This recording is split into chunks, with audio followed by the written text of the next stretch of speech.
Let's get this sports podcast party started, all right?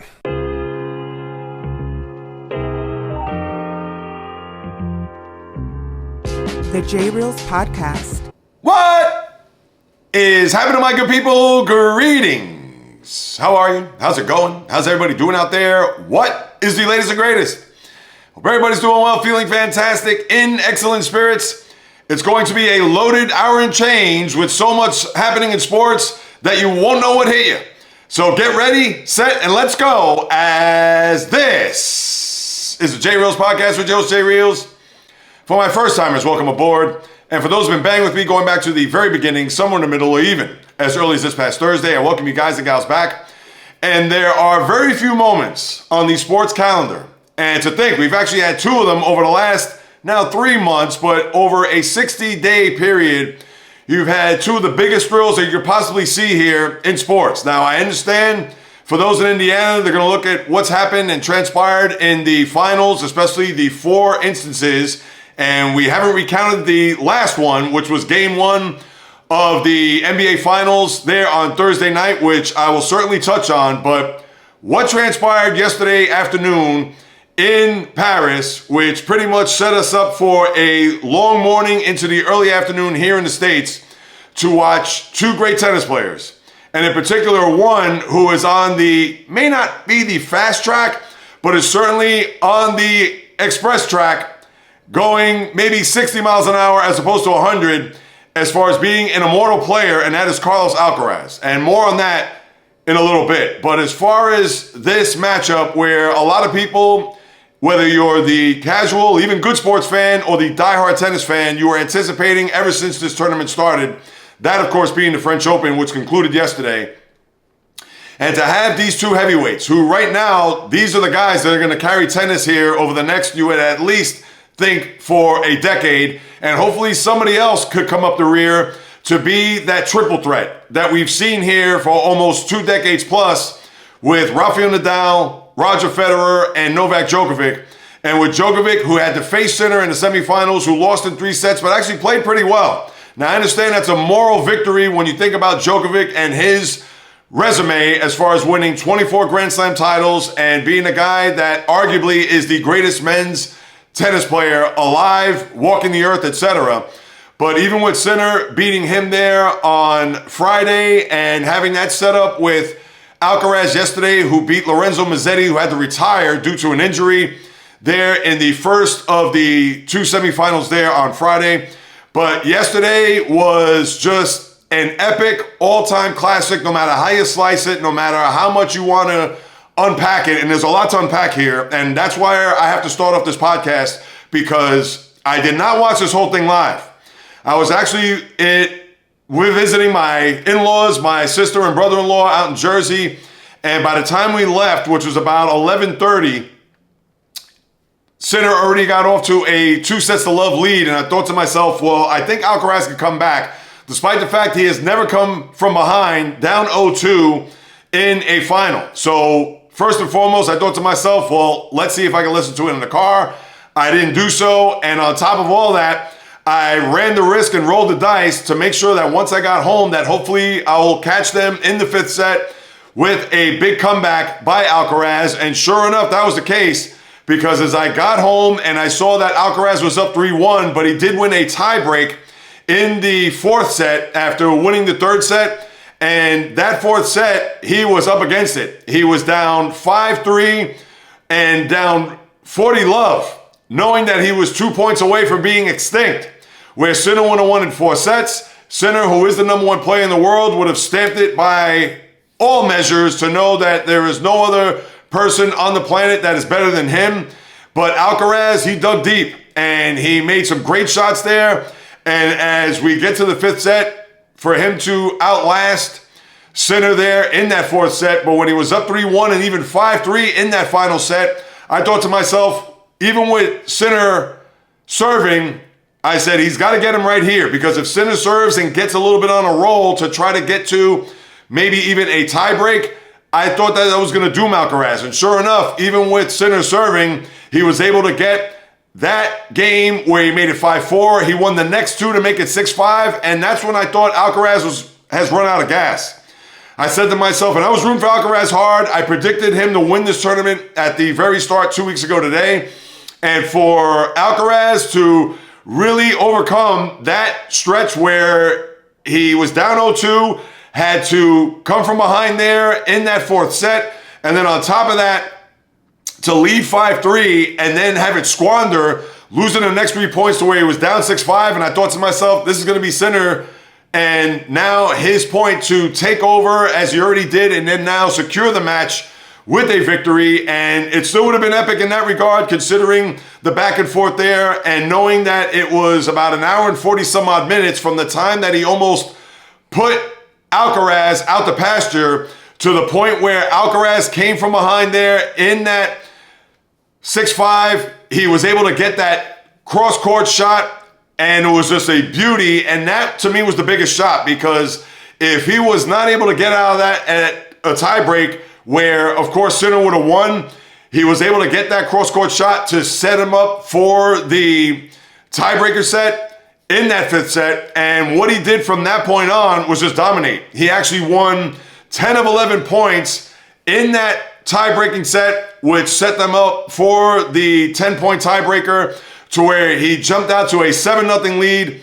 And at that point, you knew that with everything that happened with Alcaraz and looked like he was running out of steam, now the tables were turned to where Sinner was running out of steam, considering that back-breaking cross-court shot on top of starting off that final tie-break set, winning 7 points in a row. And even though Sinner got the next 2, and I thought to myself, I said, well, Sinner's going to have to go on a run here, because there's no way that they could trade points, because the first to 10, like I mentioned, was going to win the tournament. And then Alcaraz proceeded to win the next 3 points, including a beautiful baseline shot that went past Sinner. And next thing you know, Alcaraz just collapsed to the red clay and exalted to the sky, and just a remarkable tour de force, just a grandiose and epic performance by Alcaraz, coming from behind in the fashion he did against the number 1 player in the world, and was down not only just those 2 sets of love, but like I mentioned, in that fourth set where it looked like that was going to be it. And even with him taking that 5-3 lead, to then have to come from behind where Sinner was up 6-5, that cross-court shot that I mentioned a couple of times, and then to start off the tiebreak set just on a complete roll, and he was feeling it. And Sinner, which I'll get to in a second, was unable to force any type of volley, any type of challenge, because once he got to 3-0, and that was the big shot there too, because he was up 3-0 in that final set, and then he got that just beautiful shot where he was able to lunge and get it right past Sinner there in the middle of the court after Sinner gave him that little drop shot. And when Alcaraz came across and just whacked it right past him to make it 4-love, to me, that was the back-breaking shot. And then Alcaraz wins 10-2 in just dramatic fashion, and just a stupendous performance by the 22-year-old, to where he has now won 5 major tournaments, 2 here at the French, now back-to-back, as he was defending his title from last year. He's won 2 Wimbledons and the 1 U.S. Open. The one tournament that he has to get for a career Grand Slam, obviously, is down under at the Australian Open, which he'll have to wait till January to see if he could do. But as far as Alcaraz, now we know he's on the track to be an all-time great. But can he be an immortal? Can he be a guy that is now, when you think about it, he is 20% away from getting past Novak Djokovic, provided that he doesn't win another major tournament, because he is at 24, as I mentioned. And for Alcaraz, at 22 years of age, he just turned 22 last month. When you take a look at the scope, and I understand as fans, we could kind of break it down this way. If he has, let's say, 13 years, let's say he gets to 35, and do the math, 13 times 4 is 52 Grand Slams, and even if he wins 20 of them, and that's a pretty high percentage. And when you think about the competition, whether it is Jannik Sinner, who right now that's going to look like to be the rivalry of this next at least half decade, unless somebody else could come and join those two, along, like I mentioned, with the Federer, Nadal, and Djokovic trio, where they've had to battle it out for 2 decades. Can there be another tennis player that could come up the ranks and challenge those guys.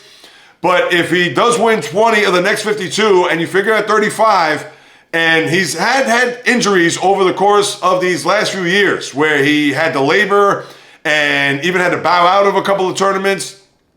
Remember that one year he had to retire, I believe it was last year. Was it no, I believe he won Wimbledon last year. It was one tournament, I think it was the French, where he had to bow out against Djokovic because of the heat and was unable to perform. That may have been 2 years ago. Yeah, as a matter of fact, I think that was 2 years ago because obviously he won last year, Alcaraz. But this guy could end up being an immortal. And when you talk about immortal, you're talking about 20 and above. And I understand people are going to say, well, who did he compete over the course of his career where at least Federer had Djokovic, Nadal, and obviously they're interchangeable as to what they've had to do over the last 20 years.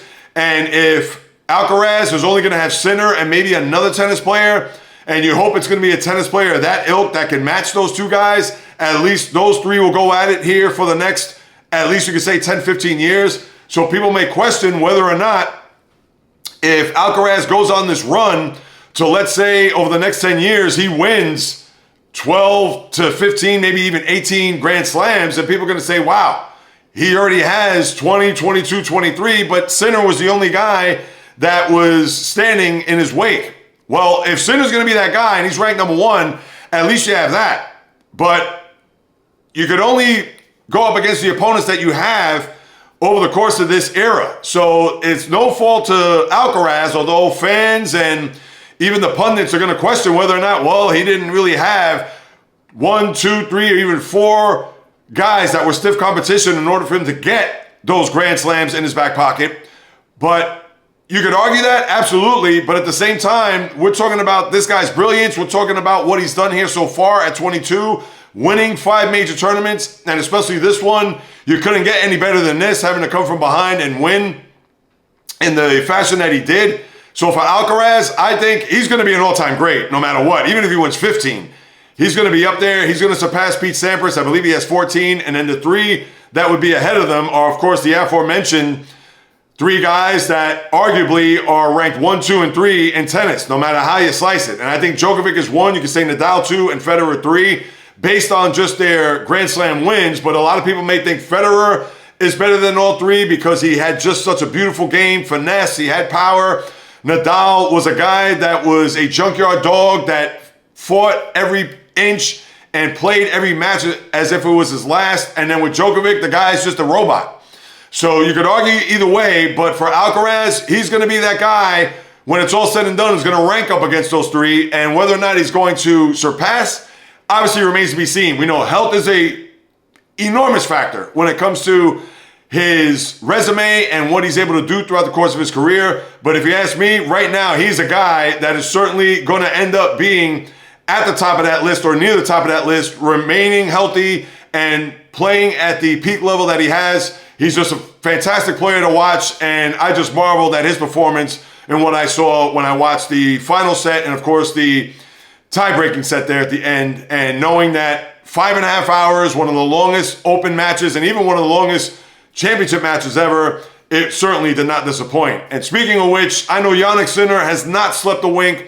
He's a guy that I'm not going to say he's tough to root for, but considering he had the suspension that was hovering over him, that he had just finished last month, the doping suspension dating back to last year, but he was only given a slap on the wrist 3 months. You could have argued he should have gotten more considering Simona Halep and what she had to endure as far as the suspension when they gave her 2 years, and I believe she served 9 months. But Sinner, because he's the number 1 ranked player in the world, and they gave him 3 months after the Australian and before the French Open so he could perform in this tournament. And for him, when you're up 2-love, even if it is Alcaraz on the other side, and you actually had him dead to rights to not secure that win in that 4th set, and even gaining the momentum back to go up 6-5 and to try to ice Alcaraz at that point. So think about it. He had 3 opportunities to put him away, and he did not.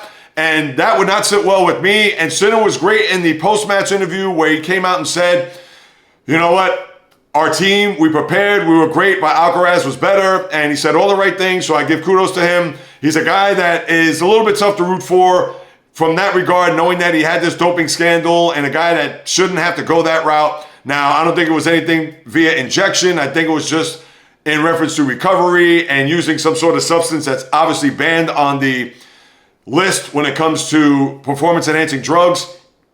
So Sinner, I know he's going to be chomping at the bit at Wimbledon, and he's not won at Wimbledon yet, so that's not a surface that's been kind to him over the years.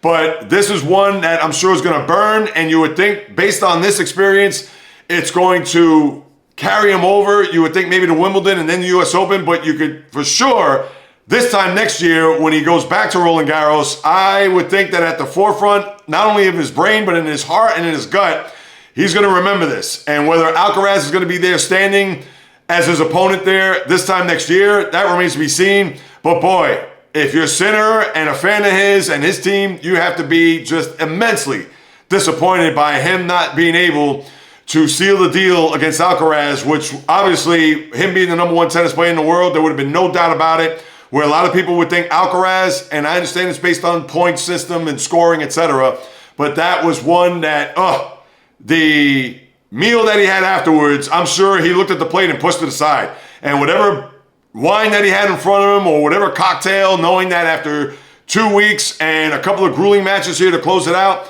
maybe not so much with Djokovic considering the straight sets, but knowing that Djokovic did play well and try to hold in there with the young Italian player, that is one match that he's going to be replaying over and over and over in his head, even I'm sure leading up to the first day at Wimbledon, because that was one that you cannot stomach. And as far as Alcaraz, like I said, just a tremendous job by him. Let's see what he could do there at Wimbledon, which he has won Wimbledon twice in the past. And looking forward to seeing how that's going to take place, which will be next month when you think about it. In fact, maybe 4 weeks from today, which I believe will be July 2nd, if I'm not mistaken, it'll start then. Usually it starts at the end of June, but I think this year they'll give him the extra week because of the amount of time between the French and Wimbledon. So we'll talk about that as we get closer to it, just weeks away. And last thing about Alcaraz, I know he was great in the post-game match. Now, I did watch the ceremony afterwards where he got the trophy and raised it over his head and all that. But he did say something that resonated with me as a young guy, 22 years of age, and knowing what it takes to win. And I'm paraphrasing here. He did say that when the chips were down, knowing that he was down 2-0 and down 5-3 in the fourth, and even in the fifth set when Sinner overtook him and down 6-5, he said, real champions are made when and again, I'm paraphrasing here, they're made when situations like that arise. You could easily want to give up. You could easily want to say, it's not my day. You could easily say, well, wow, this guy's got the best of me. No, that's when you have to look from within and say, this guy, yeah, he may have gotten the best of me at this very moment, but there's still tennis to be played. And he never doubted himself. He never doubted his talent, his ability, etc. And that's what you love to see. You love to see guys that when you're in the muck and when it's dirty and when it seems that the clouds and the storms are starting to just rain down over your head, that's where he says, let the storm come down because I'm going to fight through it. And that's what he did yesterday. And that's what you love to see in a competitor. At least that's what I love to see as a sports fan when you watch performances like that. And not to say that he has the makeup of a Michael Jordan or Tiger Woods or Kobe Bryant or anything like that. But guess what? This you could say, and of course the prognosticators out there want to make these comparisons. And by any means, I'm not comparing Alcaraz to any of those aforementioned guys. But when you see a performance like that, that's when you know he's got that eye of the tiger, no pun intended, or he's got that it factor, knowing that, yes, he certainly was up to his eyeballs, knowing that he was down, but definitely not out. And he showed that to you yesterday, the guts, the intestinal, and of course, as I like to say, the testicular fortitude to gut it out, win a title, and do it in that shape or form.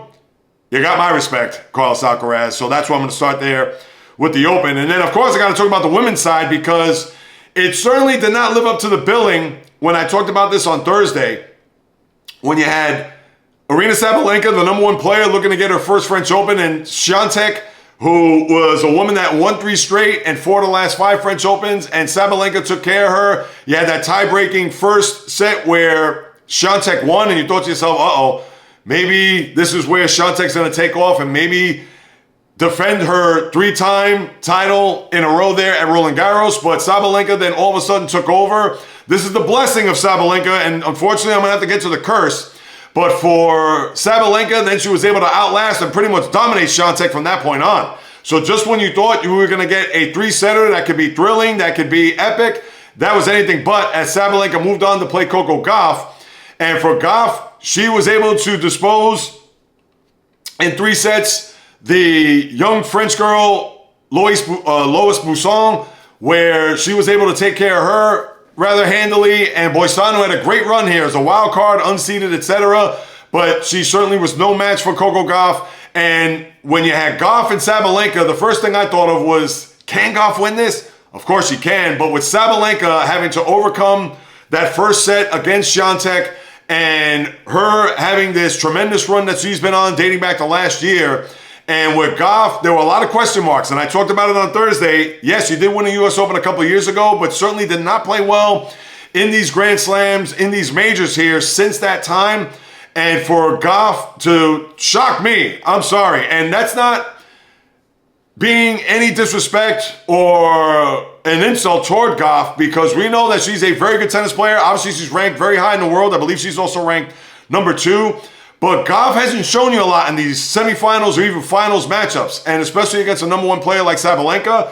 And this was the thing, where Sabalenka won that first set, similar to what she did against Świątek, where Świątek did that to her in the semifinal. And for Sabalenka, who got off to a bit of a rocky start, but then settled in and then won that first set. But then after that, as she said and quoted, she played terrible tennis. And this is where the curse comes in, because she is a very mentally and psychologically driven type of player. And I don't want to say she's a front runner, but it's a thing where, for whatever the reason, she gets into her own feelings. She gets those snakes in the head, and all of a sudden, when it goes off the rails, it literally wheels, the whole cabin, everything just falls apart at the seams. And that's what you saw, where Gauff took advantage of that. And for whatever the reason, not to say that Sabalenka was not composed, but because she started to unravel and she was unable to piggyback from what she did in that first set, where Gauff just took off. And not that she dominated Sabalenka, but between the unforced errors by Sabalenka and her just not being on track, and you could tell that she was off, and she even admitted that in the post-match. And there were a lot of the people that I read, guys that I follow, whether online or dialed into sports, etc., they're saying, oh, look at the excuses. She's not giving Gauff her credit. And no, she was being honest and she was being open. And if you've watched Sabalenka, she is, unfortunately, a saboteur. I mean, maybe you could call her Sabalenka the saboteur at times, because when she looks at her game, she dissects it to the point where she's being very transparent, and to the point where, yes, she did unravel. She did fall apart. She talked about playing terrible tennis. And therefore, that's where Coco Gauff had that door cracked open and she barged right through. So, yes, give it up to Gauff to be able to execute, to be able to get her first French Open, to be able to win in the manner that she did. But for those who are thinking that, oh, well, Sabalenka was full of excuses, nonsense. And not that I've watched every Sabalenka match, and not that I've been on top of her whole career, but I've followed it enough and watched and seen the body language, etc., to know that, things are starting to fall apart here. And she wasn't able to get that mojo back. She wasn't able to be resilient in order for her to get herself to a point where she could get herself on track and maybe win a third set in order for her to close out Gauff and to win her first ever French Open championship. And when you saw that, especially in that second set where she lost 6-2. Now, granted, the third set was a little bit more competitive, but by then, Sabalenka was already checked out and probably ready for dinner reservation somewhere in Paris. But that's how Gauff was able to come away with a Grand Slam victory, her second one of her career. And for Coco, congratulations to her. Now, for Sabalenka, I don't know if this is going to sit the way it did for Sinner. Maybe it will, maybe it won't. But again, she has those demons and those snakes in her head, and she just has to find a way in order to compose herself a lot better to where it just doesn't fall off the tracks. So that's what we have there with the French Open. Thrilling final in the men's.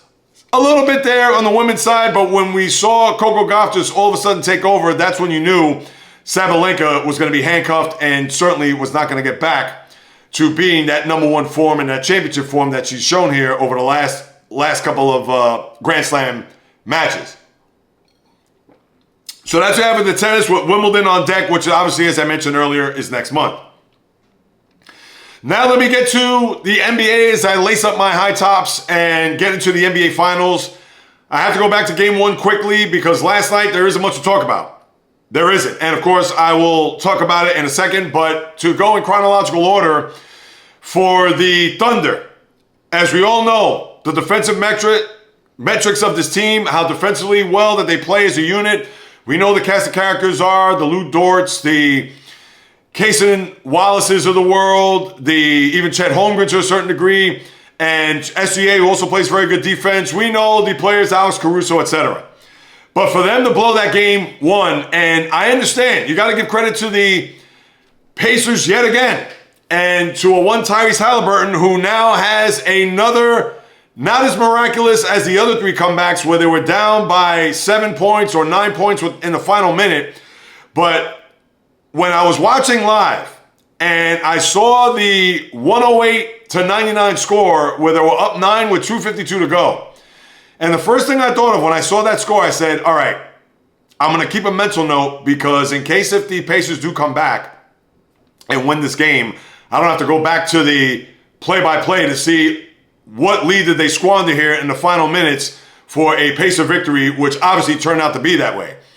But here's the thing. It wasn't as if the Thunder missed free throws. It wasn't as if the Thunder had turned the ball over. If anything, they were missing layups. They were missing putbacks. SGA on the final possession had I don't want to say it's a bunny, but he had a runner where he was just about in the lane, maybe 8 to 10 feet out.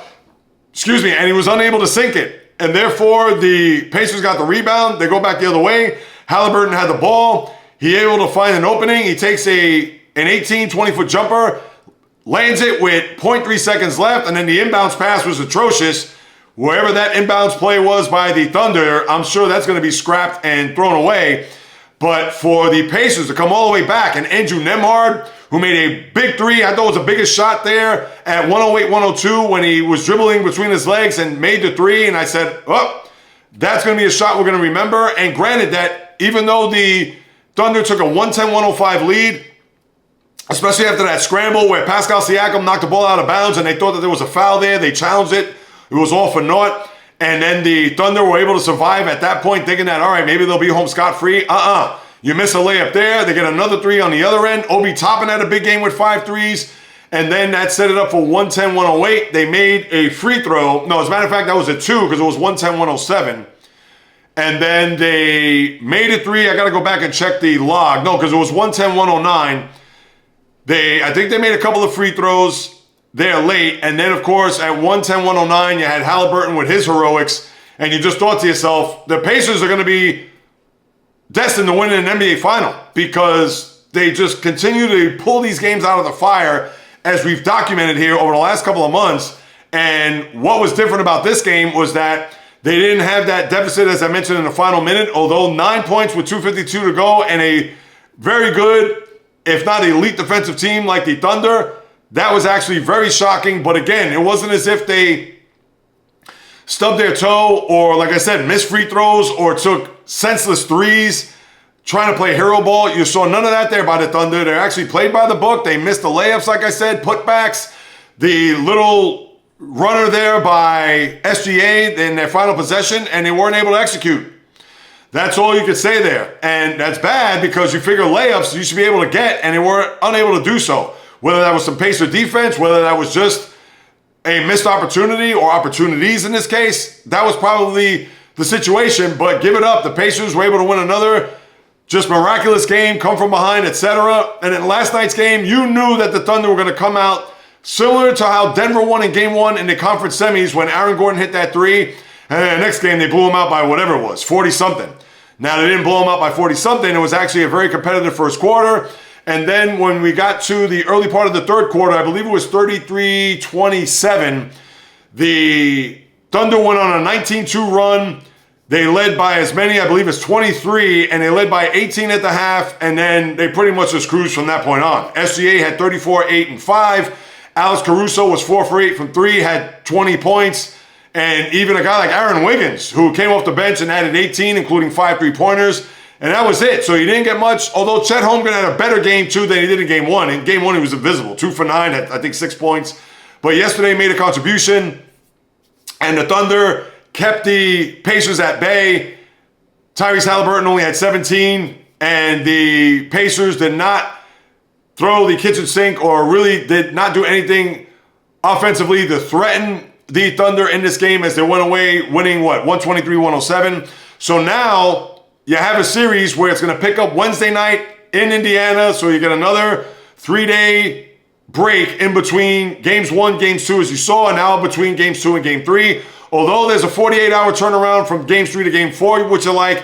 So you'll have Game 3 Wednesday and then Game 4 on Friday. We'll be able to talk about Game 3 on Thursday's podcast. So we'll certainly unpack that then. And let's see whether or not Indiana is going to now be able to take the home court back as they did winning Game 1. But let's see if they could, or I should say OKC will try to take the home court back in a Game 3 where Indiana will try to see if they can win that game and really put the pressure on the Thunder in Game 4. Could I see that happening? I actually could. I mean, why not? Indiana's at home. They play well in their building. As we've seen here throughout the course of this postseason, they've only lost twice. Game 3 to the Knicks and Game 3 to the Cavs. Other than that, they've been able to win all their home games here throughout this postseason. But I don't know. I wonder whether or not the Thunder, if the performance that you saw there last night, is that going to stick with them there on Wednesday night. And to me, this game is more about OKC, I think, than Indiana. Because if Indiana goes in there, and I'm not going to say they're going to blow them out, but let's say they win convincingly, similar to what we saw last night with the Thunder, then right away I'm going to think, wait a minute, I don't know if I should take OKC seriously. Now, yes, they could go ahead and win a Game 4 and win it in a buzzer beater or win it late or win going away, who knows. But this could be the Denver series all over again, where Denver won, if you recall, a Game 3. And they won, they made a resounding fashion. I can't remember the final off the top of my head. But then that's when OKC showed us at that time what they were made of by winning a Game 4 in Denver.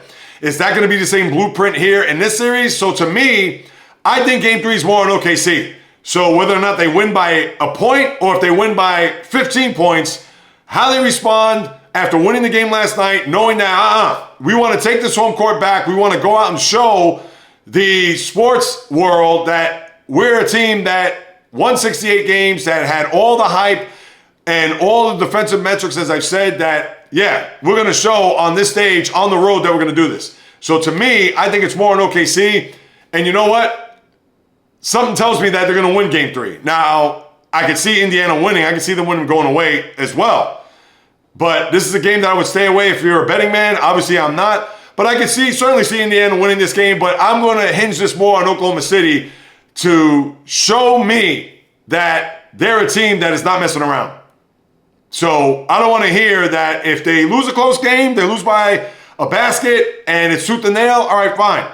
But if they lose badly or if they were not in the game at all, then that's going to speak volumes in my eyes, despite the fact that they can come back. So we'll see how that all plays out. I'm going to be fascinated by that Game 3. And again, to me, that's more on Oklahoma City, on them, more so than Indiana. Because Indiana can lose the game. They still have the home court in a Game 4. They'll lose it overall in the series. And then, of course, the pressure is going to be on them to win a Game 4. But that's why I want to see OKC step up here and show the world that, that Game 2 was not a fluke. That, yes, just because we're home and we lost a bit of Game 1, obviously we can look at that and say, well, of course they were going to win. But let me see them piggyback off of that game with a similar performance in Game 3 and really shut up a lot of the naysayers thinking that OKC is going to be a team that's probably going to lose this NBA final based on what happened there in Game 1. So that's what you have there. And then in other NBA news and notes, now the Knicks. I talked about this on Thursday with the firing of Coach Tibbs and how they become a laughingstock, and that was just a disgrace by what they did to Coach Tibbs. Not that he's Red Holtzman 2.0, but you have to go back and listen to what I said because it was very fiery and certainly, and I'm not a Knicks fan, but yeah, he got a raw deal there as far as getting his walking papers by the front office there down at Madison Square Garden. But now their list of coaches, and I understand that you can look at a few that are out there now, the retreads, whether you're Frank Vogel, who won a championship, as we all know, in the bubble with the Lakers, or Mike Budenholzer, who got jettisoned after 1 year, maybe unfairly, as the coach of the Suns, but did win a title in 2021 with the Bucks. Obviously, Michael Malone, who got jettisoned 3 days before the end of the season, or 3 games left, but did win a championship 2 years ago in Denver. So you have a lot of those former coaches that won titles that certainly you could bring down to the Garden and maybe hire them as a safe pick, knowing that they've won titles, knowing that they have a resume. But at the same time, as a Knicks fan, I'm sure you're like, all right, yeah, they did win a title, but what is that going to do for a Knicks team that is going to have lofty expectations next year of getting to an NBA final? Well, we don't know what other names have surfaced, but the one report that has come out has been the Knicks trying to extend an olive branch and get permission granted by the Dallas Mavericks to interview Jason Kidd. And if you're a Knicks fan, you got to think to yourself, all right, Jason Kidd, we know what he did as a player. Obviously, as a coach, bounced around 1 year in Brooklyn, Milwaukee, that didn't work out with a young Giannis. And then he was an assistant coach on Frank Vogel's staff in 2020 when the Lakers won their championship. And then now, over the last 4 years in Dallas, where he led his team to an NBA Finals appearance last year. And then this year, with all the Luka disaster and the fallout from that, did get his team into the play-in situation and did win a game before losing in that next round to the Pelicans. Well, no, it was to Memphis. My apologies. So now, why would the Knicks go that route to a guy that signed an extension after last year, a guy that is already property of another team, that their first inkling of anybody that they want to go through the pecking order, and granted, we haven't heard anything else other than Jason Kidd, but really, you're going to go after somebody who's already part of an organization that's already signed, that if you're not going to get granted permission, like, where are you going to go from there? Because if that's the way they're going to start off this head coaching search, this is going to be a flat-out disaster. And I could see it now. Their 4th, 5th, and 6th choices are probably, and not in this order, are Vogel, are Budenholzer, and are Mike Malone, to the point where, all right, we want to go for a big splash. Let's go for Jason Kidd. Oh, but wait a minute, he's under contract. All right, well, let's see what we could do to pry him away from Dallas. Why would Dallas give him up, number one? Even though there's been rumblings about Kidd and how the Luka thing was handled, and why would that be on Jason Kidd? Because that's more Nico Harrison and the owner, Patrick Dumont. But supposedly there have been reports about his involvement in that and how much he knew of that and how much that played into maybe the departure of Luka. Now, again, that all sounds like nonsense in my eyes, and I don't have my fingerprints all over that story, because to me, that Luka trade and all that is old news. All right, so there's no reason to bring that up right now, unless he was like, I don't want Luka on my team anymore, and they actually had that documented, or if that was recorded somewhere where he said, you know what, get this guy off my team. Then you could say, oh, all right, well, maybe he's fallen out of favor with the front office. Who knows? Because, you know, he and Nico Harrison are close. But for the Knicks to go that route, and I would think the Mavericks would want to keep him there, knowing that they have the number 1 pick this year with Cooper Flagg, and how the team could actually blossom next year after the disaster that was the Luka Doncic trade. So if I'm Dallas, I wouldn't do that. Not to make Jason Kidd out to be Greg Popovich, but still. But then on top of that, what will the Knicks give him up? Or what will they give up for Jason Kidd? They don't have number 1 picks. They have a ton of second-round picks. You think they're going to want to take second-round picks? And then who on their roster, as it is right now, that the Mavericks are going to want to take back? What, are they going to take Mitchell Robinson? What, are they going to take Josh Hart? I mean, yeah, Hart's a nice player, and I'm sure he would fit in nicely with that team, considering they want to be more defensive-minded. That's the reason why they brought in Anthony Davis. But whether it's going to be Josh Hart and a second-round pick, or, I mean, that's all they're going to be able to give up. I mean, obviously they're not giving up Brunson. They're not giving up Karl Anthony Towns or OG. So they're probably going to have to go for a guy that is more of a glue guy, a role player, a guy that would certainly add that leadership and presence in a locker room that, let's face it, the Mavericks could certainly use, even though they did go to a final last year. But it's weird. Like, what would the Knicks give up? So to me, this is just a dumpster fire of a decision for the Knicks to go this route. And who knows who else is on this list. And if it's a young, hot assistant, as I talked about on Thursday, that would be a disaster, because why you want to bring that guy with all the expectations with this roster, etc.? I mean, it is just becoming even more and more of an embarrassment there on Broadway, down in the offices of Madison Square Garden. So where the Knicks are going to go from here? And is this their plan? Oh my God. If it's so, then they got to shape up or ship out. I don't know what's going to happen there. But that's what you have with the NBA. Now let me lace up the skates to go through the National Hockey League, because obviously you have a Game 2 to talk about. And with a Game 3 tonight down in Sunrise, as the scene will shift to Florida for Games 3 and 4, which will be tonight and Thursday night. So we'll only talk about one game on Thursday's podcast, where obviously Game 4 and the pivotal one at that will be later on that evening. But for Game number 2, it was a carbon copy almost of Game number 1, to where you had another situation where the game went into overtime, and in this case it went into 2 overtimes. But right out of the gate, you had goal scoring where the Panthers got on the board early, just like Edmonton did in Game 1. And then you had a flurry of goals go back and forth, which was capped off by the beautiful play by Connor McDavid, who found Leon Draisaitl there to the left of Sergei Bobrovsky with a one-timer to make it 3-2. And then the Panthers were able to tie the game on that point shot by Kulikov. And then later, where the Edmonton Oilers had a power play, the Panthers capitalized there with Brad Marchand, who had a goal to make it 4-3. And then the Panthers had all the momentum until you got into the third period, where there wasn't a lot of activity. But then late, there was a golden opportunity by the Oilers, which was squandered. And you thought, that was their great shot in order for them to tie the game. But then with 30 seconds to go, Corey Perry was Johnny on the spot as a point shot from Evan Bouchard squirted there in front of the net, where Perry knocked it into the back of the net. And the game was tied 4-4, and you thought to yourself, here we go, another overtime. Can Edmonton get another overtime victory similar to what they did in Game 1 there on Wednesday night? And in the overtime, Brad Marchand, who had a golden opportunity to ice the game off of a terrible turnover there deep in the Oilers zone. And for Marchand to get a shot off and then try to squeeze it through the pads as Stuart Skinner was sprawling to the ice, and it went through the pads and through the crease. And thankfully, Bouchard was there to swat it away to the corner.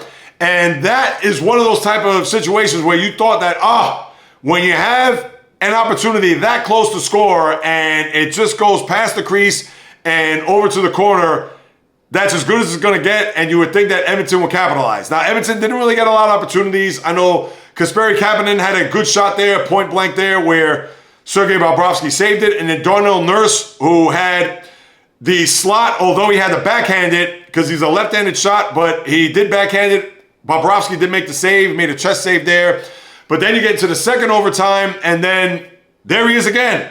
A guy who has a penchant for scoring big goals and big spots.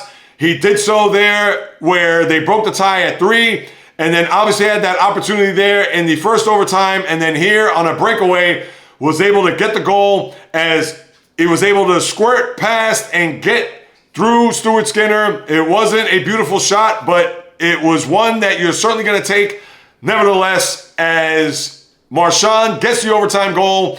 The Panthers draw even. They get on a plane to go back to South Florida, tied at 1. And then Edmonton now licking their chops, knowing that they had an opportunity to go up 2-love to keep the home ice intact, that whatever happens in Florida, that they would be able to go back to Edmonton at worst, tied at 2. And now they're going to have to win one of the next 2 to avoid having to come back home down 3-1 and certainly not want to put themselves in a pickle the way they did last year when they were down 0-3 in the Stanley Cup Finals, en route to losing that series in 7, as you know.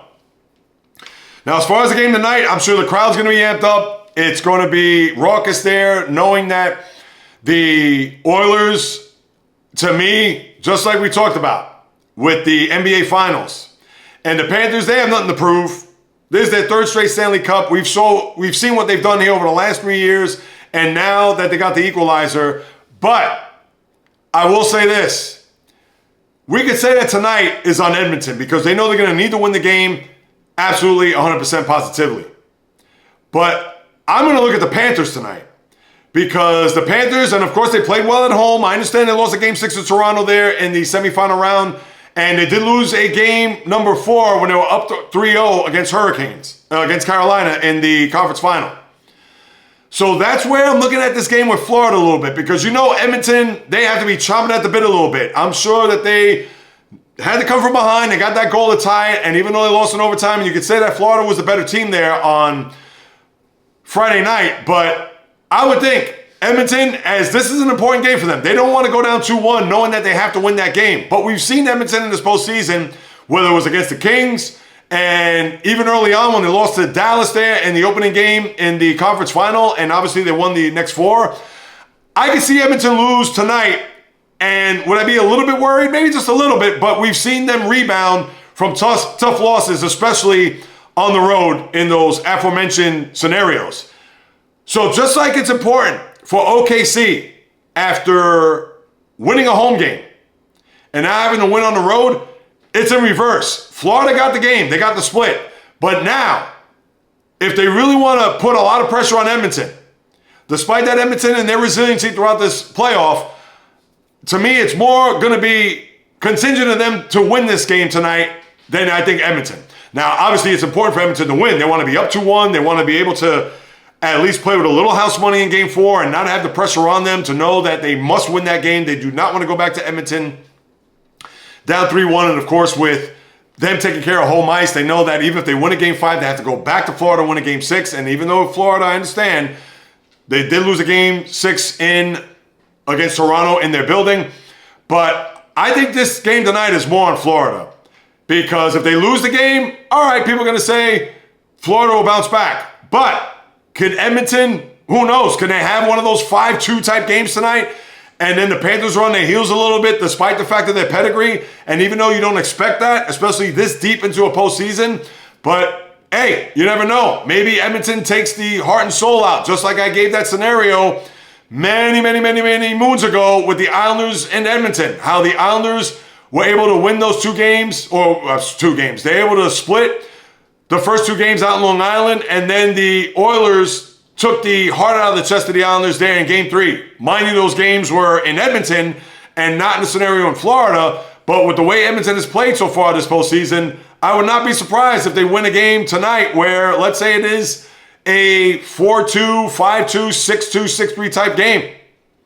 Similar to what they did against Dallas when they beat them 6-3 in the series clincher there in a conference final. Or the way they beat Vegas in the previous round, or even LA for that matter. I can see that Edmonton team showing up there in Florida because I feel like they know what it takes to win. So that's why I think this game and them losing there on Friday night, it's going to sit with them. But not sit with them in a way that they're going to be dejected or, oh, we let it slip away. No, it's like, we should have won that game and actually could have won that game, but they didn't. So now they're in South Florida. They got to deal with the oppressive heat. And I'm sure with the fans, and maybe, who knows, they've been in that building earlier this year in the regular season, but maybe just the thought of losing a Game 7 in that building could even propel them to know that, let's take care of business tonight. Just like OKC, we'd expect for them to take care of business there on Wednesday night. So there's a little bit of parallels between OKC, Florida, maybe even Edmonton in a certain degree. But I think this is more on Florida tonight to see if they could piggyback, similar to OKC from that game, and really put the pressure on Edmonton there in a Game 4. So that's what I had there with the hockey. Although there are a couple of news and notes with the coaches. The Bruins hire Marco Sturm, who actually played for the Bruins there, but he's a longtime San Jose Shark. So now with the situation, is their 4th head coach now in 4 years. Remember, you had Bruce Cassidy out, and then he won in Vegas. Jim Montgomery, who had the big year 2 years ago, out. Then you had Joe Sacco just in the interim, and now you have Marco Sturm, who is now the next coach in line for the Boston Bruins. And then you also had a firing, talking about that Dallas-Edmonton conference final, where Peter DeBoer, who went to 3 straight conference finals and back-to-back against Edmonton, out as coach. And I even talked about the loss and how it was going to impact the organization to the point where, do they have to make a shakeup, considering you get to 3 straight Western Conference finals, and now you can only do so much with the personnel. Do you fire the coach? But I think what happened with DeBoer, with the pulling of Jake Ottinger in Game 5 after 2 goals, and granted it was 2 goals on 2 shots, and then how he answered in the postgame maybe was indicative of him being fed up, or maybe was the beginning of the end of him getting his ouster, because, and I'm just going to paraphrase what he said, when he was asked about pulling Oettinger there early in the game, he said that, yeah, I wanted to shake things up. I didn't want the game to get out of control. And even though Oettinger has been his guy, he signed a long-term deal to be the netminder there for many years to come. And obviously he's a very good goaltender. But a lot of the answers that were discussed and how the tenor of those answers were a bit dubious, to think that, wow, did he not have belief in Oettinger? Did he not have belief in his team? Did he pretty much hang Oettinger out to dry? And therefore, they probably thought, we don't want to have DeBoer here. Maybe it's time for another voice, another guy that we could bring in here and maybe take us to that next step. So that's where DeBoer is out in the street. And unfortunately for him, he's not going to man behind the bench next year and beyond. So maybe those comments doomed him. Maybe they didn't, but they certainly were somewhat telling in order for him to be jettisoned from the Stars head coach position. So that's what you have there with the NHL. Now let me get in the batter's box as we'll talk a little baseball here. And there are a couple of interesting scenarios to discuss. And two of them are actually in the NL East. I have to start with the Phillies, though. The Phillies, who were just in first place as early as, I want to say, you can go back 10 days ago. Because now they're mired in a terrible streak to where they've lost 5 in a row. They just got swept by the Pirates, of all teams. That's right, the Pittsburgh Pirates. Swept by them. They've now lost 9 of the last 10. And mind you, they were in first place, I believe. It was 2.5 games, if I'm not mistaken. Where the Mets, after being in first place for most of the early part of the season, then fell back a little bit. Where the Phillies, they beat up on the Colorados of the world and beat up on a lot of bad teams, which the Mets just finished doing. Sweeping the Rockies in back-to-back weekends, which certainly going to help for them to get themselves 2.5, now actually 4.5 games ahead of the Phillies and 4 in the loss. But as far as the Phillies go, with Bryce Harper on the IL with a wrist injury for 10 days, who knows if it's going to be longer than that. We know about Jose Alvarado, suspended for 80 games. I understand he's a bullpen guy. Aaron Nola, I don't even believe he's back in the rotation. But he's been out, and Zach Wheeler will be on the mound tonight again in a big series against the Cubs in Philadelphia. So that's going to be one of the bigger series, if not the biggest, here over the early part of the week. And we'll talk about the schedule in a second. But for the Phillies, now they're floundering here. And I understand 4 games is not insurmountable. They actually had a deficit like that early in the year. Remember when the Phillies went to Citi Field and they got swept by the Mets in that weekday series in the early part or the latter part of April. So they are by any means not out of it, but now they have stumbled here to the point where they're 4.5 back, and they have the Cubs coming in, and the Cubs are a first place team in the NL Central, and with the Mets coming home, and the Mets, they'll start a series, they'll start tomorrow, in fact, and I believe it's against the Nationals. And I got to give it up, the Nationals have been decent. I mean, they haven't been great, they haven't been world beaters by any stretch, but they have a lot of young talent, and they gave the Mets a run for their money, splitting a 4-game series early on, if you recall. But with the Cubs playing the Phillies and the Mets, see if they could beat up on the Nationals, you would think that maybe they could extend their divisional lead here by the time we get to Thursday's podcast. So that we'll have to keep in mind. And whether or not the Phillies could kind of rebound here a little bit and maybe get Nola back into the rotation, as well as Harper, who knows how long he's going to be out for. So there is some trying times there in Philadelphia. I don't think it's sky is falling or there's time to push the panic button. But let's see how they navigate here over the course of this next week and a half, even 2 weeks, to see whether or not they get inch closer to the Mets or they're going to fall further back. So that's something we have to watch here as the NL East is starting to slip away a little bit here in the early part of June for the Phillies. And speaking of slipping, now the Braves, I don't know if they're going to be able to get out of this. Now, we saw the Braves in 2022 when I believe they were what? I want to say they were 23 and 27 in that May 31st window where the Mets had a 10.5 game lead. And we all know, not to go back and revisit this history, to see what happened there where the Braves overtook the Mets late in the year and they went on to win the division. I don't think that's going to happen this year. The Braves right now are 10 games under 500. They have been anything but being a team that looks like they're going to snap out of it or get out of this rut. And I talked about them, the Phillies that is, losing 5 in a row and 9 of the last 10.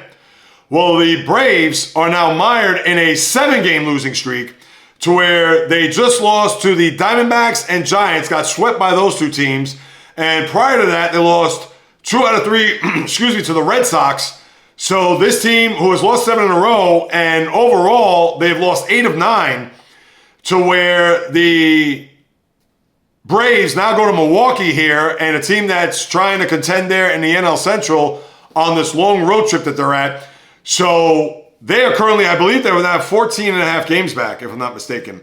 No, they're actually 13 in the loss and 14 back of the Mets. So remember, 3 years ago, they were 10 and a half back, more so on May 31st. So now fast forward 9 days later, and 3 years later for that matter, to where they are 14 back. So if they're going to start on their run to get themselves in some sort of relevancy, not only just in the wild card, but even in the NL East, they got to start against Milwaukee. How successful they'll be, chances are they won't, because they have not fired. I know Acuna's come back and he's contributed a little bit, but not enough. And with Chris Sale not being the same pitcher that he was last year and winning a Cy Young, and I believe he still may be out.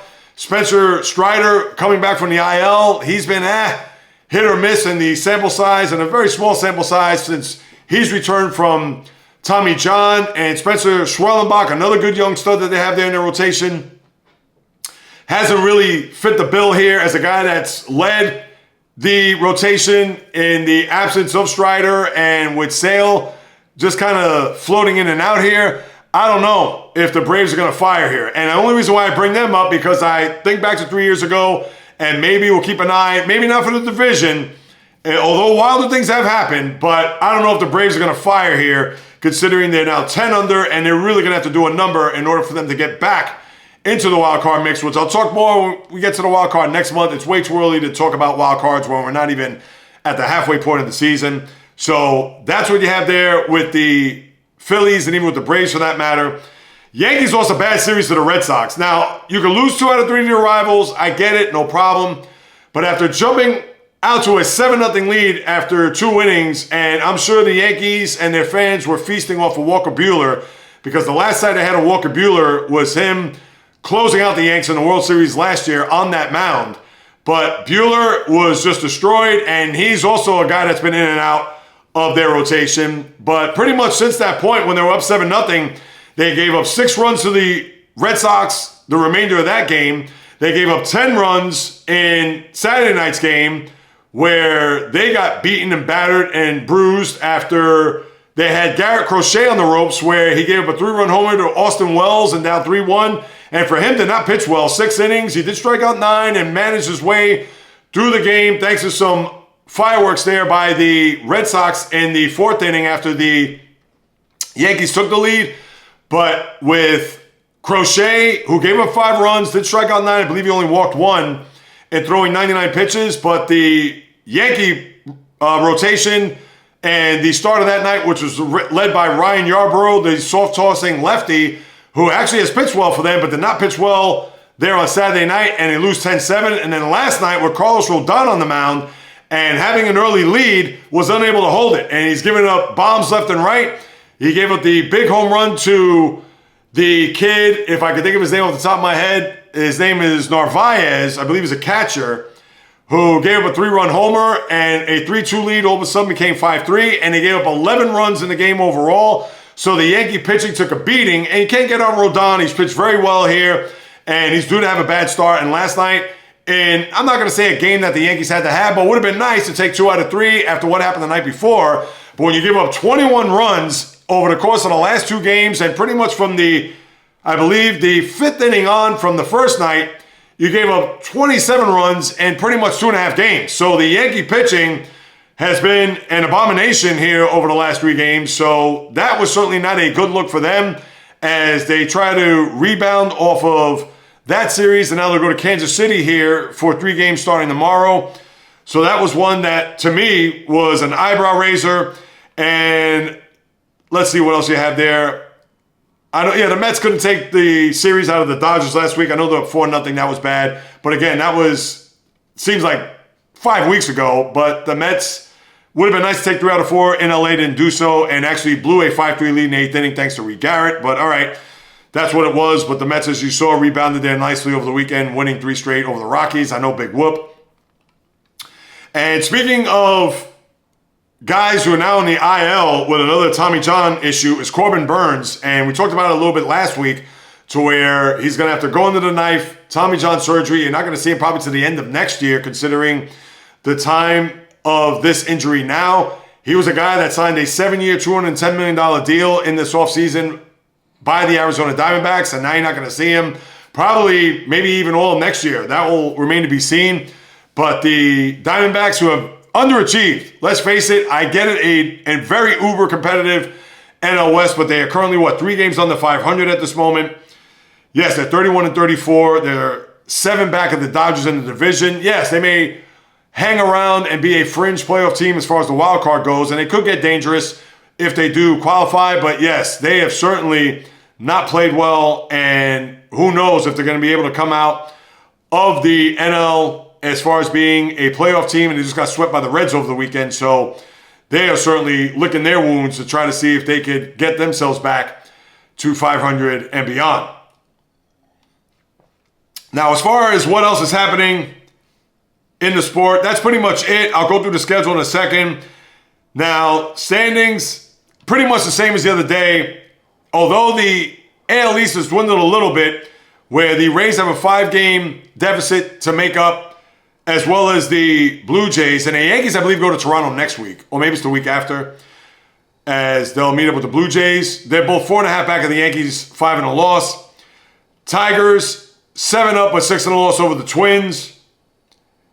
Then you have the Astros, 2 and a loss, 2.5 over Seattle. And yes, I know Kansas City and Minnesota are hovering as well, or I should say Kansas City and Cleveland are hovering in the AL Central. But still, big deficit there.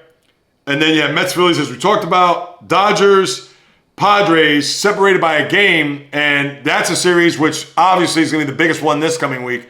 I did talk Cubs, Phillies, but we'll touch on the schedule in a second.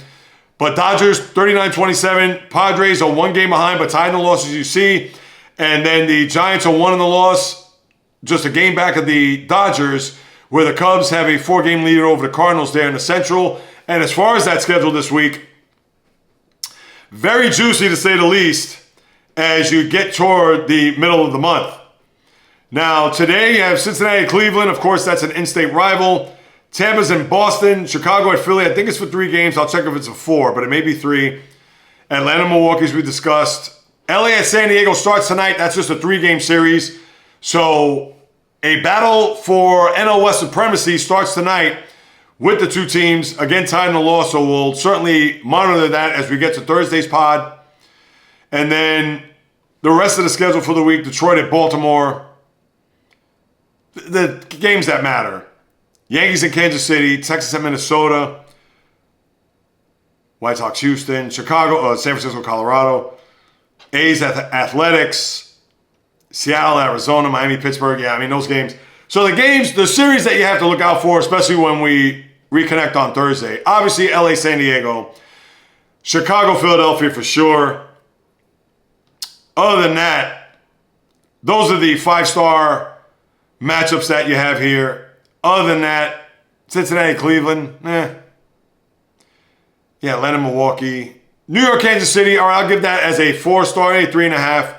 Let's see if Kansas City can exact some revenge as they got swept by the Yankees early this year. Texas, Minnesota. Yeah, other than that, you don't really have much to chew on. But you do have those top 2, and then the Yankees, Kansas City are certainly series to look out for.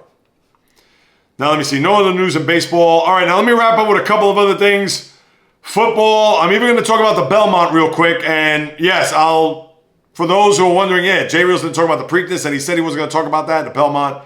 All right, I got a little mea culpa coming, but let me get to the football first because, of course, Aaron Rodgers is now officially, not officially, come on, JAYREELZ, a Pittsburgh Steeler. The worst kept secret. No surprise. It was a matter of time. And how do I feel about this? Because going back to, I believe, before the draft, with all the rumors and where's Aaron Rodgers going to go? He's going to take his time. He stopped in Pittsburgh, blah, blah, blah. I said, wake me up when he signs.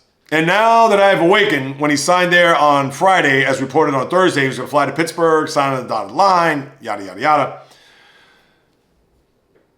The team is better. There's no way that you could think whether you're a big Steeler fan or not, that Mason Rudolph was going to be the answer for that position in 2025.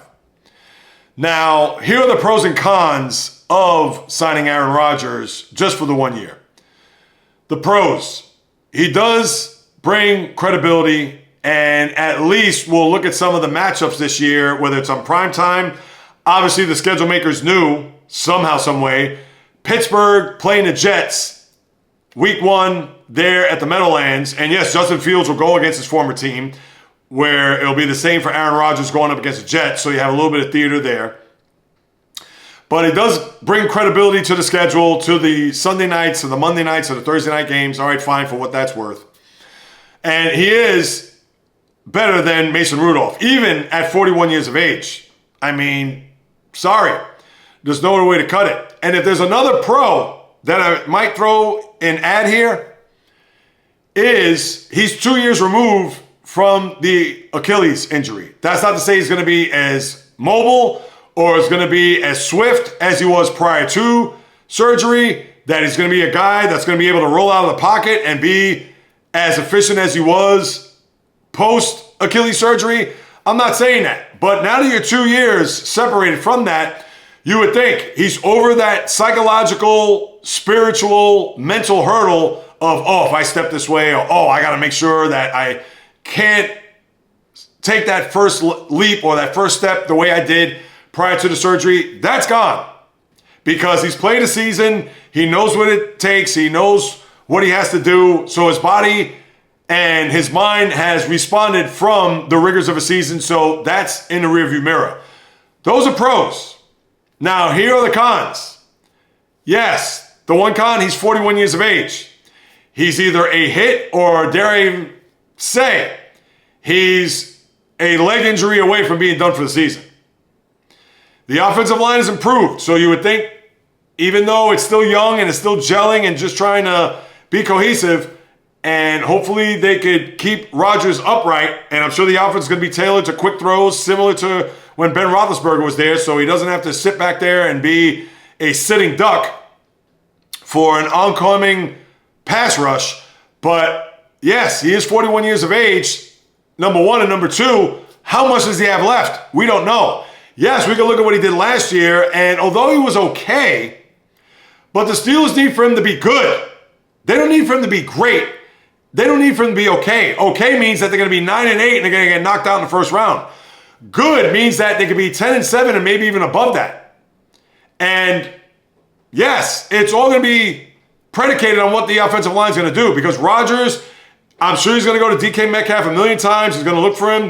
Remember, you saw the picture of them after a throwing session earlier on this spring, or maybe latter part of winter. So he has his big target, and he does have Pat Freiermuth. And let's see what Roman Wilson is going to contribute, the guy from Michigan, or the player from Michigan that they got after they won the title there last year in the 2024 draft.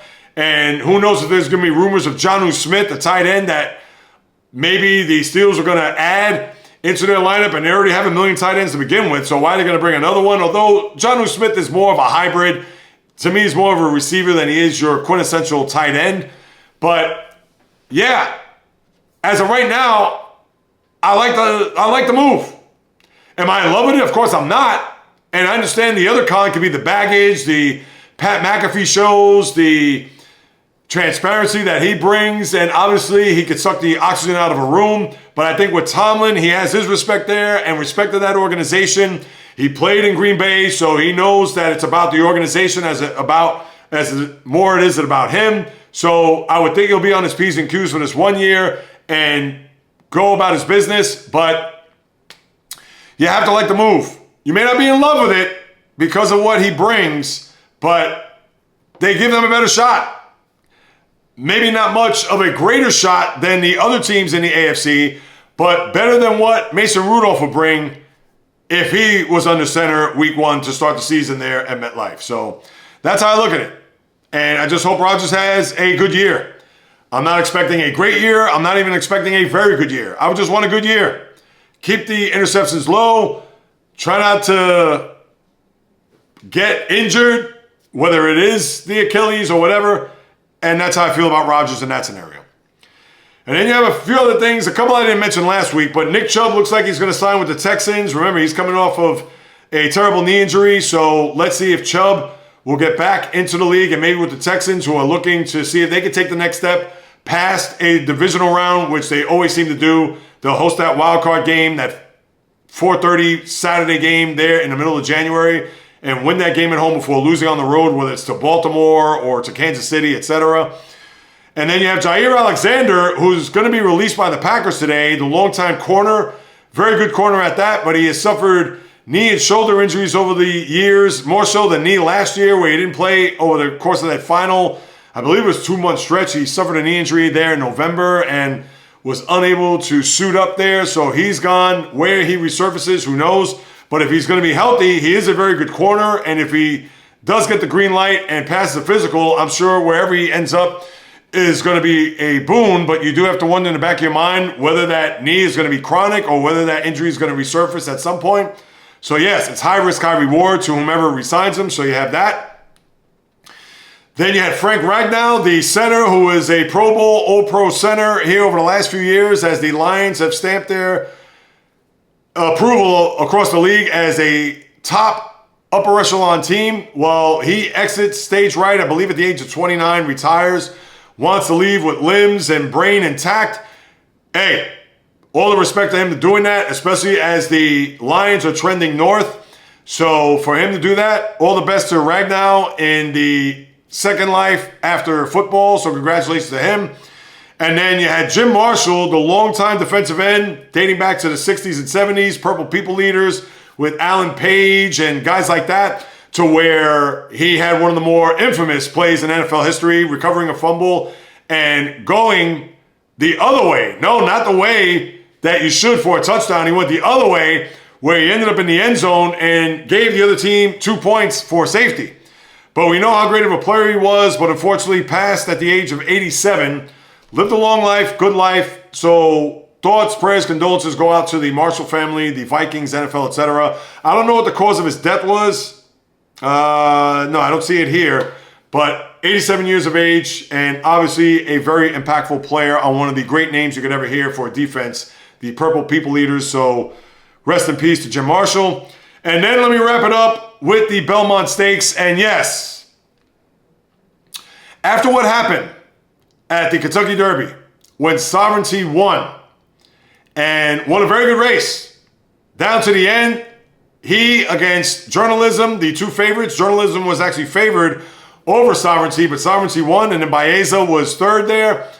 So for Sovereignty to win, and because it was a heavily favored force, not the favorite, but obviously in the top 2 or 3, and for their camp to just put Sovereignty on ice, that, we're not going to make it to the Preakness. No, he didn't suffer an injury. No, he didn't come down with some sort of respiratory or an illness, or maybe they wanted to take precaution on his health to bypass the Preakness, which was exactly 2 weeks after the Derby. No, we're just going to sit him out and we'll see you at the Belmont. And because of that, I was very upset as a sports fan and taken aback by that I said, well, you just threw a golden opportunity for this horse to possibly be an immortal, to win a Triple Crown.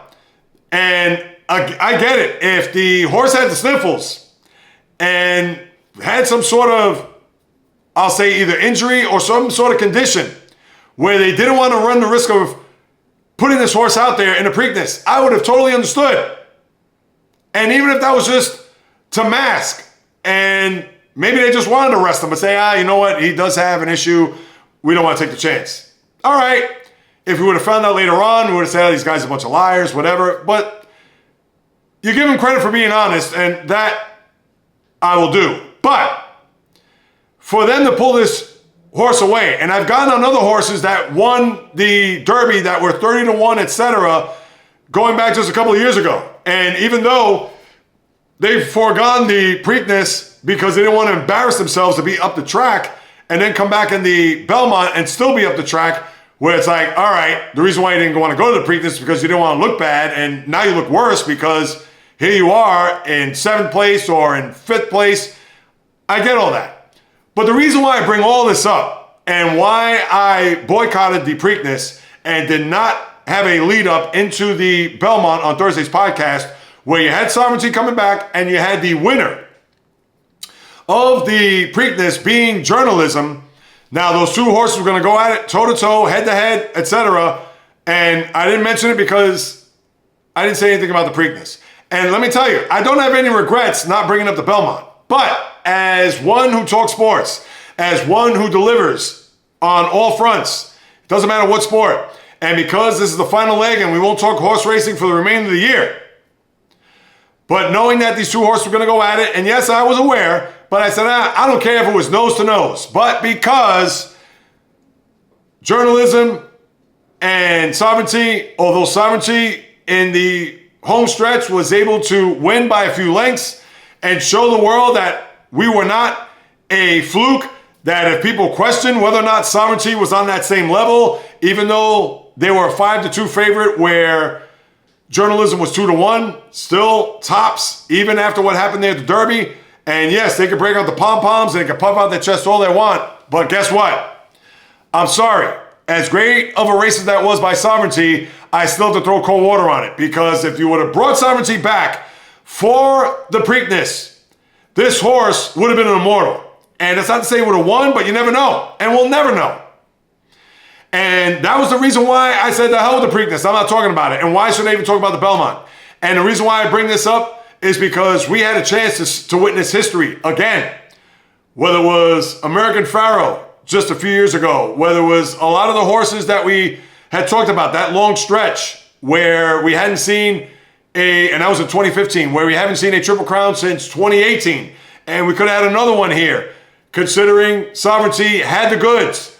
And Sovereignty, if we did race in the Preakness, we could have found out whether or not they could have won that race, and then 3 weeks after would have won this race there on Saturday night, the Belmont, which is really up in Saratoga. The Belmont won't come back due to renovations until 2027. But the camp, they could laugh all the way to the bank, and they could certainly look at what transpired there as, we got the better horse, and we told you so, and so on and so forth. But I got news for you. Deep down inside their consciousness, deep down inside their guts, remember, these people are human. I'm sure over their beautiful dinner, whatever they had that night, they had the kale Caesar salad and the potatoes au gratin, as I like to say, and they had the Sauvignon Blanc or the Cabernet Sauvignon or maybe even a Pinot Noir as they were celebrating the Belmont and clinging their glasses. I'm sure somebody at that table had to be thinking, damn it, what if we raced in the Preakness? We could have had a Triple Crown winner. Because if they denied that, or if they said, no, we did not think that, we only thought about the Belmont, they are lying to you. Because that horse could have been immortal. That horse would have been remembered forever. And as it is, it may be remembered in 2025 when you think back to this year, oh yeah, Sovereignty won the Derby and the Belmont, sandwiched in by Journalism in between, who was the favorite at both the Derby and the Belmont and lost to Sovereignty. But because Sovereignty didn't run the middle race, therefore it's not going to be remembered forever. And that's where the trainers, the jockey, the owners of that horse, no matter how much they may smile in your face, no matter how much they may look at you and say, oh no, we're happy with the 2 out of 3, nonsense. Because you know damn well that after that first gulp and they exhaled, I'm sure they said, what if they would have ran in the Preakness? Huh? Well, I guess we'll never know. Well, ha ha ha. Cheers to Sovereignty. I hate to close the podcast on this note, but guess what? I'd have to say, bullshit. That'll do it, my good people. Another episode just around the books. I know it was a long one. There was a lot to cover, a lot to get into, but that's what happens when the sports world is moving and shaking and has your head spinning. I gotta stay on top of all this. So thank you for being patient. Thank you for sticking to the end. And if you have stuck to the end, if you haven't done so, as I always say, please subscribe. Hit that subscribe button on YouTube. I put up daily shorts. I put up a live stream every Wednesday. I have one this Wednesday, 12 p.m. Eastern Time, high noon, live. So you can get at me live. We'll banter back and forth in the chat room. And then, of course, another podcast on Thursdays. You know, I have some critique videos, which will start off the third quarter of 2025. I have the lifestyle vlogs, which I'm in the midst of working on right now. So I got a lot of content, people. So please dial into that YouTube channel at JAYREELZ. I would sincerely appreciate it. And of course, if you listen to the podcast and if you're traveling or at the gym or shopping, and if you don't want to watch me, I understand, no offense taken, but you can certainly listen to me on Apple, Spotify. You can also watch me on Spotify as well. But please subscribe, leave a comment, also a few stars. I would sincerely and gratefully appreciate it if you do so. And if you want to have a question or comment that you want to put forward, you can do so on any of my aforementioned, or I should say aforementioned because I haven't mentioned them just yet, but on these social media accounts, whether it's Instagram, TikTok, Facebook, the JAYREELZ Podcast, or Instagram, JAYREELZ, just that only. Twitter, JAYREELZ, and the number 1 after that. No, not a pound or not number 1, just JAYREELZ1. That's it on Twitter. And in the old-fashioned way, the JAYREELZpodcast@gmail.com, because I'll be more than happy to follow up with you guys and gals. Because whether you do or do not know, this is what I love to do, people. It's in the blood. It's in the DNA. Talking sports is birth. Sharing my thoughts, opinions, critiques, praise, analysis, passion, unlike any other, and fire with all that's going on in sports, unlike any other, as I mentioned. Whether it's on the diamond, ice, gridiron, hardwood, golf course, racetrack, tennis court, boxing ring, octagon, you name it. From my lips to your ears, from my heart to your soul, from where I am to wherever you are, the JAYREELZ Podcast always comes correct, direct, and in full effect. From the South Bronx, the South Beach, the South Central, the South Pacific, and all points beyond. Peace, love, and God bless everybody. And until next time on the JAYREELZ Podcast, on the flip, baby.